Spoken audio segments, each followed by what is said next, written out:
So a common issue that I tend to hear a lot from social and club players is that they feel like they quite rush when the shuttle comes fast to them and they don't have enough time to swing.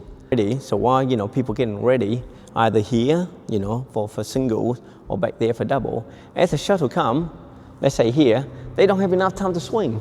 It comes too fast. So what happened? They let the shuttle go behind them so that they can have time to swing, and they hit. See a lot of this in forehand as well. Instead of hitting here, they would wait, and they wouldn't even hit here either. They tend to wait for it to be nice and low and do a big swing. But then you're just making life a lot harder for you.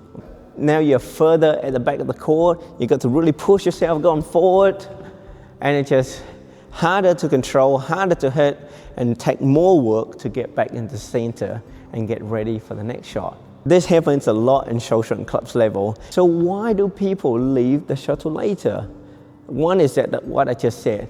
They don't have enough time for the full swing, so they have to wait for it to drop so they can free up their body to swing. Another reason is that they think power means big swing. And also, games are won, or rallies are won by powerful shot, right? So one is that they feel like in order to get power, they need to do full swing. And full swing takes time, right? And they don't see any other shot except for full swing.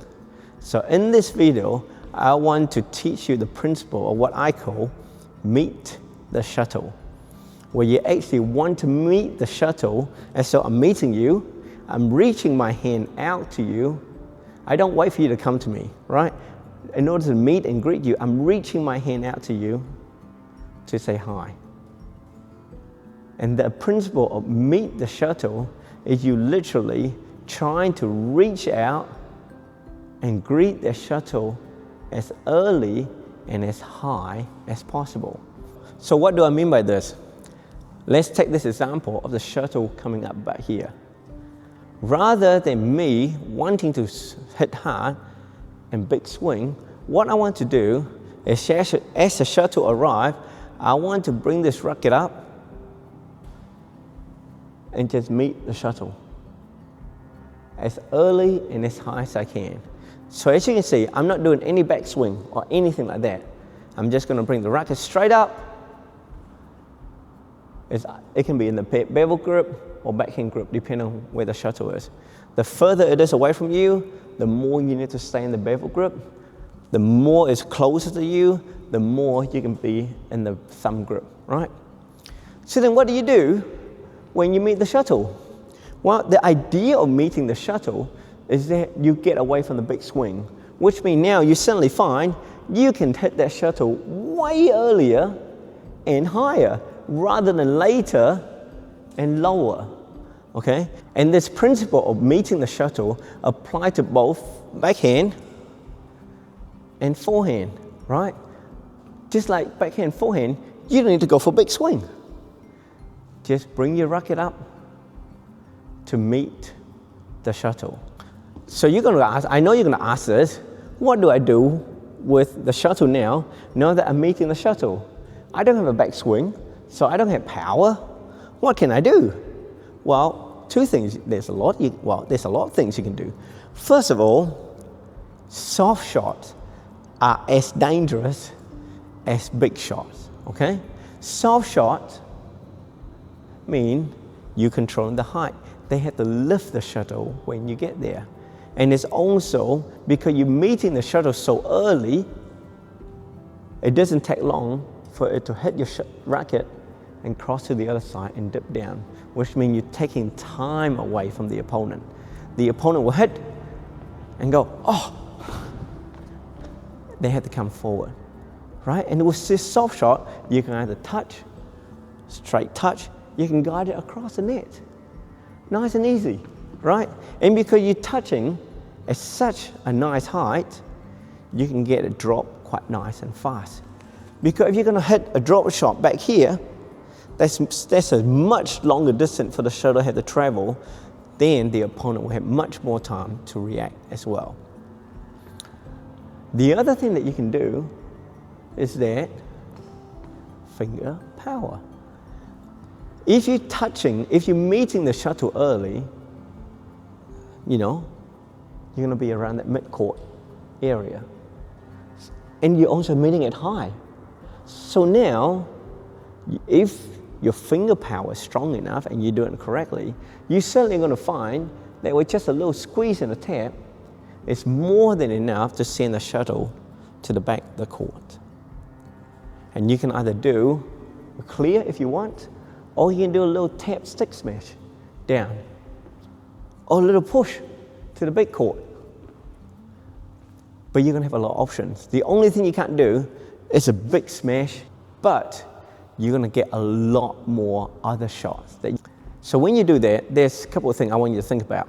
1, soft shots are dangerous.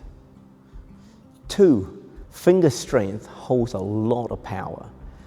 You're hitting so much closer to the net, you're going to require less energy. You're going to require less power to send the shuttle to the back of the court. Thirdly, you don't have to hit a winning shot every single time. I think that's one of the different way of thinking that the more advanced player have over the lower level. So the lower level, they tend to think, oh, the shuttle's up here. I got to smash. It's sitting there nice and juicy. I have to do something about it. I have to hit a winner. And if they feel that they can't smash enough time up here, they have to wait for it so that they can hit a powerful shot. While the more advanced player will think about, okay, if I can touch it here, they have to lift or do a shot or a net shot. I'm already here at mid-court. I can comfortably get to the next shot no matter what they do. So instead of me thinking, if I was in that situation, I would think, how can I hit this shot to control the rally? How can I hit this shot so that the opponent doesn't have any advantage over me? How can I hit this shot so I can control what I want in the next shot? So rather than think, I got to kill, I'm kind of think, if I hit this, the next shot will be this, and I will get ready and kill the next shot. So I hope that way of thinking is very different from thinking power, power, power, swing, swing, swing. When you apply that principle of meet the shuttle, it is more about control than it's about hitting hard shot. And it will introduce you to the softer part of the game that you probably never explored before. So yeah, meet the shuttle. So I would love for you to try to think about next time when you play a game of double or single especially, see how you can try to meet the shuttle as early and as high as you can. And I want you to start to think about the different options that will give you just by having that earlier and higher contact point. You don't get the big swing, but you get the power from the finger to just squeeze. And suddenly you can do soft shot, cross court, cross court, do a little push flat down the line or lift or whatever. You suddenly find out you're going to have lots and lots of options for you to control the rally rather than a big, big swing. And you're also going to find that because you're already here in the mid-court, you're ready. You don't have to recover, You're already here. Hit. You're ready. Tap. You're ready. So you're going to find that the way you control the opponent will be different. The way you're getting ready for the next shot will be different just by learning to meet the shuttle. Hopefully the video will open your mind a little bit about what you can do when you feel like you're under a bit of pressure, when the shuttle comes nice and high and fast, and to get you to start thinking a bit more about soft touch, delicate touch, learn more about the importance of hitting a shot that allows you to be ready for the next shot, rather than think about hard shot, powerful shot, but put you in more trouble in the next shot than anything else. Hopefully, you're going to start thinking about more about the beauty of soft, delicate shot, the beauty of always able to hit and get ready, and the beauty of actually controlling the opponent through other shots apart from hard swing, and learn to develop the confidence in your finger power. So hope you like the video. Let me know down below if you have thought of this before. I don't think BWF has this term of meeting the shuttle. That's my new term. And see if you like it. If you like the meet the shuttle, comment below. Comment meet the shuttle and let me know what you think about that term. And hopefully we have lots of comments say meet the shuttle, meet the shuttle, meet the shuttles, and then BWF might just pick it up and might apply it in the manual. You never know. But yeah, hope the video will help you in your badminton game. There's a lot more videos here, content here. Thank you so much. Squeeze the subscribe button, and I can't wait to see you guys in the next video. Thank you so much for watching, guys. Bye-bye. Bye-bye.